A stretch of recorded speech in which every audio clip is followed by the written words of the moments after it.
चलिए दोस्तों, हम लोग शुरू करें गीता महात्म्य अध्याय 2। श्री भगवान कहते हैं, प्रिय, अब दूसरे अध्याय के महात्म्य बतलाता हूँ। दक्षिण दिशा में वेद व्याता ब्राह्मणों के पुरंदरपुर नामक नगर में देव शर्मा नामक एक विद्वान ब्राह्मण रहता था। वह अतिथियों की सेवा करने वाला, स्वाध्यायशील, वेद शास्त्रों का विशेषज्ञ, यज्ञों का अनुष्ठान करने वाला और तपस्वियों के सदा ही प्रिय था।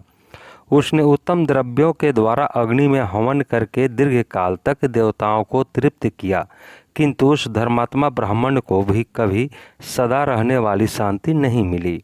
वे परम कल्याणमय तत्व का ज्ञान प्राप्त करने की इच्छा से प्रतिदिन प्रचुर सामग्रियों के द्वारा सत्य संकल्प वाले तपस्वियों की सेवा करने लगा। एक दिन इस प्रकार शुभ आचरण करते हुए उसके समक्ष एक त्यागी संत प्रकट हुए। वे पूर्ण अनुभवी, शांत चित्त थे। निरंतर परमात्मा के चिंतन में संलग्न होकर वे सदा आनंद विभोर रहते थे। उन नित्य संतुष्ट तपस्वी संत को शुद्ध भाव से प्रणाम करके देव शर्मा ने पूछा, महात्मन, मुझे सदा रहने वाली शांति कैसे प्राप्त होगी? तब उन आत्मज्ञानी संत ने कहा, ब्राह्मण, शौपुर ग्राम का निवासी मित्रवान जो बकरियों का चरवाहा है, वही तुम्हें उपदेश देगा। यह सुनकर देव शर्मा ने महात्मा के चरणों की वंदना की और शौपुर ग्राम के लिए चल दिया। समृद्धशाली शौपुर ग्राम में पहुंचकर उसने उत्तर भाग में एक विशाल वन देखा। उसी वन में नदी के किनारे एक शिला पर मित्रवान बैठा था। उसके नेत्र आनंद से निश्चल हो रहे थे। वह अपलक दृष्टि से देख रहा था। वह स्थान आपस के स्वाभाविक वैर छोड़कर एकत्रित हुए परस्पर विरोधी जंतुओं से घिरा था, जहाँ उद्यान में मंद मंद वायु चल रही थी। मृगों के झुंड शांत भाव से बैठे थे और मित्रवान दया से भरी हुई आनंद विभोर दृष्टि से पृथ्वी पर मानो अमृत छिड़क रहा था। उस रूप में उसे देखकर देव शर्मा का मन प्रसन्न हो गया। वे उत्सुक होकर बड़ी विनय के साथ मित्रवान के पास गया। मित्रवान ने भी अपने मस्तक को झुकाकर देव शर्मा का सत्कार किया। तदंतर विद्वान ब्राह्मण देव शर्मा अन्य चित्त से देव शर्मा ने पूछा, महाभाग, मैं आत्मा के ज्ञान प्राप्त करना चाहता हूँ। मेरे इस मनोरथ की पूर्ति के लिए मुझे किसी उपाय का उपदेश कीजिए जिसके द्वारा परम सिद्धि की प्राप्ति हो सके। देव शर्मा की बात सुनकर एक क्षण तक कुछ विचार करने के बाद मित्रवान ने कहा, महानुभाव, एक समय की बात है, मैं वन के भीतर बकरियों की रक्षा कर रहा था। इतने में ही एक भयंकर बाघ पर मेरी दृष्टि पड़ी, जो मानो सबको खा लेना चाहता था। मैं मृत्यु से डरता था, इसलिए बाघ को आते देख बकरियों के झुंड के आगे करके वहां से भाग चला। किंतु एक बकरी तुरंत ही सारा भय छोड़कर नदी के किनारे उस बाघ के पास चली गई। फिर तो बाघ भी द्वेष छोड़कर चुपचाप खड़ा हो गया। बाघ को इस अवस्था में देखकर बकरी बोली, बाघ, तुम्हें तो उत्तम भोजन प्राप्त हुआ है। मेरे शरीर से मांस निकालकर प्रेम पूर्वक खाओ ना। तुम इतनी देर से खड़े क्यों हो? तुम्हारे मन में मुझे खाने का विचार क्यों नहीं हो रहा है? बाघ बोला, बकरी, इस स्थान पर आते ही मेरे मन से द्वेष का भाव निकल गया। भूख प्यास भी मिट गई, इसलिए पास आने पर भी अब मैं तुझे खाना नहीं चाहता। तब बकरी बोली, न जाने मैं कैसे निर्भय हो गई हूँ। यदि तुम जानते हो तो बताओ, इसका क्या कारण हो सकता है? बाघ ने कहा, मैं भी नहीं जानता। वहीं सामने एक वृक्ष की शाखा पर एक बंदर था। चलो सामने उस वृक्ष पर बैठे बंदर से पूछते हैं। ऐसा निश्चय करके वे दोनों वहां से चल दिए। उन दोनों के स्वभाव में यह विचित्र परिवर्तन देखकर मैं बहुत विस्मय पड़ गया। इतने में उन्होंने उस बंदर से प्रश्न किया। उनके पूछने पर वानर राज ने कहा, श्रीमान, सुनो, इस विषय में मैं तुम्हें प्राचीन कथा सुनाता हूँ।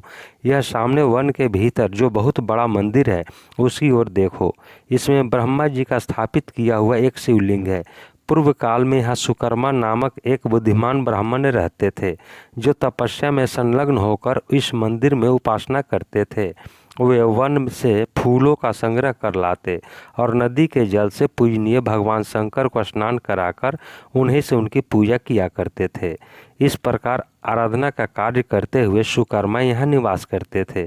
बहुत समय के बाद उनके समीप किसी अतिथि महात्मा का आगमन हुआ। भोजन के लिए फल लाकर अतिथि महात्मा को अर्पण करने के बाद सुकर्मा ने कहा, महात्मा, मैं केवल तत्व ज्ञान की इच्छा से भगवान शंकर की आराधना करता हूँ। आज इस आराधना का फल मुझे मिल गया, क्योंकि इस समय आप जैसे महापुरुष ने मुझ पर अनुग्रह किया है। सुकर्मा के ये मधुर वचन सुनकर तपस्या के धनी महात्मा अतिथि को बड़ी प्रसन्नता हुई। उन्होंने एक शिलाखंड पर गीता का दूसरा अध्याय लिख दिया और सुकर्मा को उसके पाठ और अभ्यास के लिए आज्ञा देते हुए महात्मा ने कहा, ब्राह्मण, इससे तुम्हारा आत्मज्ञान संबंधी मनोरथ अपने आप सफल हो जाएगा। यह कहकर वे बुद्धिमान तपस्वी महात्मा सुकर्मा के सामने ही उनके देखते देखते अंतर्धान हो गए। सुकर्मा विस्मित होकर उनके आदेश के अनुसार निरंतर गीता के द्वितीय अध्याय का अभ्यास करने लगे। तदंतर दीर्घ काल के पश्चात अंतःकरण शुद्ध होकर उन्हें आत्मज्ञान की प्राप्ति हुई। फिर वे जहाँ जहाँ गए वहाँ का तपोवन शांत हो गया। उनमें सर्दी, गर्मी और राग द्वेष आदि की बाधाएं दूर हो गई।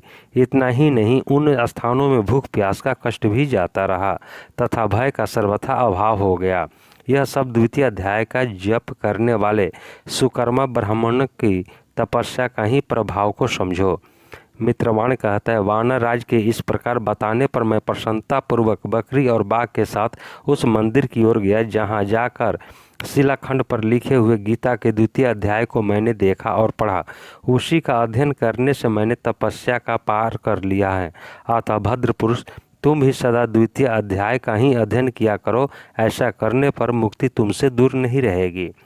श्री भगवान कहते हैं, प्रिय मित्रवान के इस प्रकार आदेश देने पर देव शर्मा ने उसका पूजन किया और उसे प्रणाम करके पुरंदरपुर की राह ली।